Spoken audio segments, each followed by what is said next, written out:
Thank you. Senator Bennet. Thank you, Mr. Chairman. Thank you for holding this hearing. Thank you to the witnesses for being here. Mr.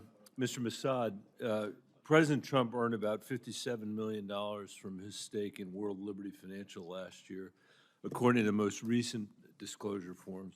In the last few months, World Liberty Financial launched a stablecoin, which was used by an Abu Dhabi-backed investment company for a $2 billion investment in finance. Just before the inauguration, President Trump issued a meme coin which surged in price in May. President Trump hosted a dinner, as has been said, for the 220 biggest holders of his Trump coin, further juicing the value of that coin. About 80% of the tokens are held by Trump-affiliated entities. I don't think we should have to wonder if the President of the United States is favoring the interests of a foreign nation or a private crypto exchange like Binance, because he stands to personally profit. And that's why last month I took over the Senate floor to directly add an amendment to a piece of crypto legislation that we were considering, the so-called Genius Act, which was on the floor of the Senate. My amendment, the only Democratic amendment that was pending, would have prevented the President and the Vice President from issuing stablecoins. I would be surprised to know that there are a smaller percentage than 95% of the American people who would not have agreed with my amendment. And yet it was thrown out of the bill, and Democrats and Republicans voted for that bill without demanding that the President and the Vice President and members of Congress not issue these currencies. Today's conversation does not only address stablecoins, but the entire ecosystem of digital assets, and it is really important for us to get it right.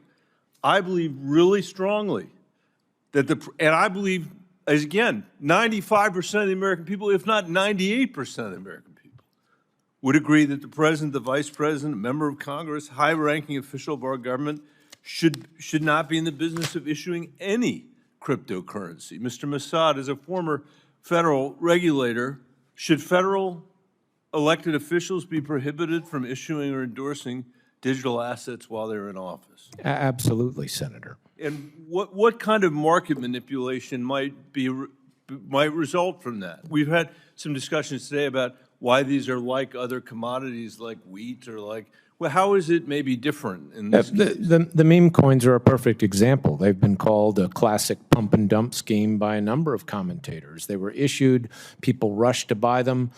He made a lot of money off of that, and then the price fell, and a lot of people then had losses.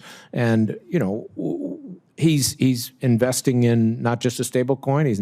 They're now doing things with Bitcoin mining and other business ventures. So I agree with you totally. You should be limited. You should be prohibited from doing those things and required to divest. What can you imagine any benefit to the American people of allowing the President or Vice President to speculate in this currency? None whatsoever, Senator. And yet, the U.S. Senate has passed a bill that allows them to do it. And I offered an amendment. I had an amendment pending that said the President and the Vice President shouldn't do it. I would be shocked if I lived long enough to have an amendment pending that would be more popular with the American people than the one that I had in there. And yet, the Senate threw it out before they blithely passed the legislation. We've never imagined that a president would do these kinds of things, and therefore, you know, we don't have the rules in place to prevent it, but we need them now. I would think the industry would want these rules in place. I think they do. They're just afraid to say it. Why are they afraid to say it? Because they're afraid that it might hurt their business interest. I've had so many people in the crypto industry come up and tell me that. Well, we're going to have to figure out, as the elected leadership of this nation, to do better than that somehow. I would agree, Senator. If you don't do it, who will? Exactly. Mr. Chairman, thank you very much. I'll submit my other questions for the record, but I think you've shed some important light here. Thank you.